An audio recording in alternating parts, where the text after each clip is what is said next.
The ocean swallowed the sun, a gaping maw of unfathomable depths, ready to consume all light and hope. The diver, a silhouette against the diminishing glow of the surface, felt an eerie call from the abyss below, a siren song woven from the whispers of the deep and the echoes of a haunted past. There was no turning back now, no refuge in the world above that seemed more and more like a distant dream.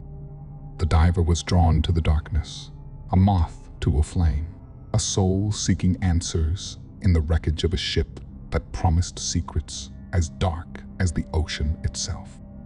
With each descent, the diver felt a fragment of their sanity being stripped away, replaced by the cold, oppressive weight of the water that threatened to crush them at any moment. The ocean was a living entity, a being that breathed and pulsed with a life of its own, a life that was indifferent to the fragile human intruding upon its domain. The diver's heartbeat echoed in their ears, a steady drum that marked the passage of time in a world where time seemed to have lost all meaning. The sunken ship loomed in the distance, a grotesque skeleton that bore the scars of a tragic past. Its dark corridors, a labyrinthine nightmare that promised both horrors and revelation. As the diver approached the ship, they felt a strange connection, a bond that transcended time and space. The ship was a mirror, a reflection of the diver's own soul, a place where the boundaries between the external world and the internal psyche blurred, where the demons of the past came to life in the most terrifying way. The diver entered the ship, their flashlight cutting through the darkness, revealing glimpses of a world that was both alien and familiar. The walls bore the marks of time, rusted and decaying, a testament to the relentless passage of time that consumed all things in its path. The diver moved swiftly, driven by an urgency that bordered on madness, their breath coming in ragged gasps as the pressure built, both from the water and from the darkness within their own mind. The ship was a maze, a place where reality twisted and warped, where the past and the present collided in a chaotic dance of shadows and light. The diver felt a growing sense of dread, a realization that they were not alone, that the ship harbored secrets that were best left undiscovered. But there was no turning back now. The diver was drawn deeper and deeper into the bowels of the ship, their flashlight revealing fragments of a story that was as dark as the ocean itself. A shattered picture frame, a doll with a missing eye, a diary with pages soaked in salt water and ink, each object a piece of a puzzle that promised to reveal the truth, a truth that threatened to shatter the diver's mind. As the diver ventured further, they felt a presence, a darkness that was both external and internal, a darkness that threatened to consume them whole. The diver realized, with a growing sense of horror, that the ship was alive, a being that breathed and pulsed with a life of its own, a life that mirrored the darkness within the diver's own soul. And as the diver reached a door that seemed to pulsate with a life of its own, they knew that they were about to face the ultimate horror, a horror that lay within the depths of their own mind, a horror that promised to reveal the true nature of the abyss, an abyss that echoed with the screams of the past and the whispers of the deep. The diver opened the door, and the darkness swallowed them whole, a maw that promised to reveal secrets as dark as the ocean itself, secrets that threatened to shatter the fragile barrier between sanity and madness, between reality and the nightmarish world that lay within the depths of the human mind. Chapter 2: Echoes of the Past. The diver's heartbeat echoed ominously in the hollow, rusted corridors of the ship, a relentless drum heralding their descent into the abyss. The murky waters around them seemed to throb with a life of its own, a pulsating entity that sought to engulf them in its cold, suffocating embrace. The diver moved with a purpose, driven by an insatiable need to uncover the secrets that lay within the bowels of the ship, a siren song that promised both revelation and damnation. The diver's flashlight pierced through the darkness, revealing glimpses of a time long past, corroded bunks lined up in a row, a child's doll lying abandoned on the floor, its glassy eyes reflecting a horror that seemed to permeate every inch of the ship.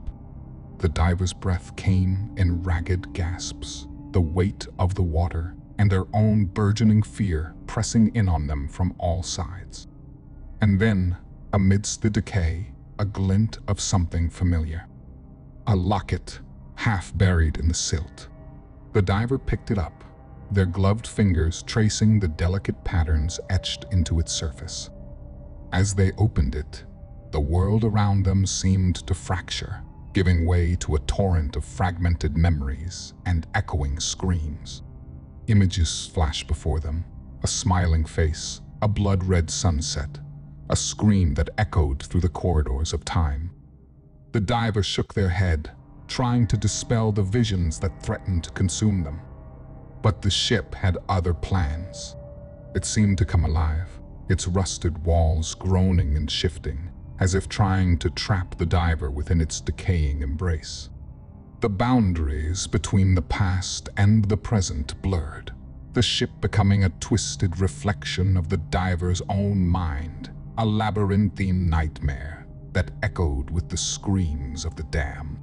The diver moved forward, driven by a desperate need to escape the horrors that seemed to multiply with each passing moment. But the ship was relentless, its dark corridors stretching on endlessly, a maze that offered no respite, no escape. And then a figure emerged from the darkness, a grotesque creature that seemed to be made of the very stuff of the ship itself, a being of rust and decay that mirrored the diver's own burgeoning madness. The diver could feel its presence, a malevolent force that sought to drag them into the depths of their own despair. The diver fought, their movements becoming increasingly frantic as they tried to escape the creature's grasp.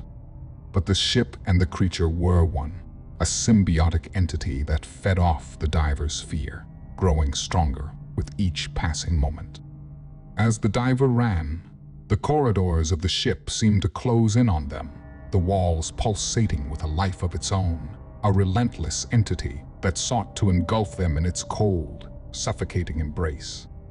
The diver's breath came in ragged gasps, their flashlight flickering ominously as they moved deeper into the bowels of the ship. The diver could feel their sanity fraying at the edges, the ship and the creature becoming increasingly indistinguishable, a nightmarish landscape that echoed with the screams of the past and the pounding of their own frantic heartbeat. In the darkness, the divers stumbled and fell, their flashlights slipping from their grasp. As they lay there, the creature loomed over them, its grotesque form a twisted reflection of their own fears and regrets. And as the divers screamed, the ship echoed with their cries, a symphony of horror that reverberated through the dark, cold depths of the ocean, a testament to the darkness that lay within the human mind, a darkness that could consume even the bravest of souls. The water pressure bore down on him, a relentless force that seemed to mirror the crushing weight within his own mind. The diver swam through the ship's grotesque bowels, his heartbeat echoing ominously in his ears, a constant reminder of the fragile thread that tethered him to sanity. The ship seemed to breathe around him, its rusted walls pulsating with a life of their own, a monstrous entity that echoed his own darkness. He reached the heart of the ship, a grotesque cathedral of decay and despair. The boundaries of reality seemed to fray at the edges, the darkness swallowing him whole, leaving him adrift in a sea of his own nightmares. Shadows danced in the corners of his vision, grotesque figures that whispered secrets in languages only he could understand, a cacophony of voices that threatened to drown him in a tide of regret and fear. The diver's breath came in ragged gasps, the sound mingling with the whispers until he could no longer tell where one ended and the other began. He saw faces in the darkness, twisted visages of people he once knew, their eyes accusing, their mouths forming words of condemnation and blame. The ship seemed to feed on his fear, its corridors stretching and warping, leading him further into its dark heart. And then, in the midst of the chaos, he saw her. A figure that haunted his dreams, a specter of beauty and loss. She stood in the shadows, her face half hidden, her eyes pools of darkness that seemed to draw him in. The diver reached out, his hand trembling, the line between reality and hallucination blurring until he could no longer tell which was which.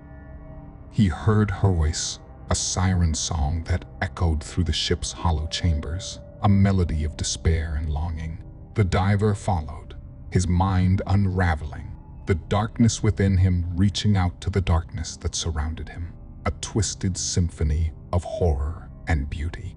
The ship's bowels opened up before him, revealing a grotesque tableau of decay and death. Bodies floated in the water, their faces twisted in eternal screams, their flesh melding with the ship's rusted metal, a grotesque fusion of man and machine. The diver realized, with a growing sense of horror, that he was not alone in this nightmarish landscape. The ship was alive, a sentient entity that fed on the darkness within him, a mirror of his own twisted psyche. As he stood at the precipice of madness, the diver understood the horrific truth. There was no escape, no salvation. The ship was him, and he was the ship, a never-ending cycle of horror and despair. His screams echoed through the ship's hollow chambers, a symphony of anguish that joined the chorus of voices that haunted its dark corridors. In the end, there was only darkness, a void that swallowed him whole, leaving nothing but the echoing silence of the deep. The diver became a part of the ship, a twisted figure that floated in the abyss, his mind a labyrinthine nightmare from which there was no escape. And as the darkness consumed him, the diver realized the true horror of the abyss. It was not the monsters that lurked in the deep, but the monsters within, the darkness that lurked in the corners of his own mind, a darkness that now had a face, a name, a voice, a darkness that was him.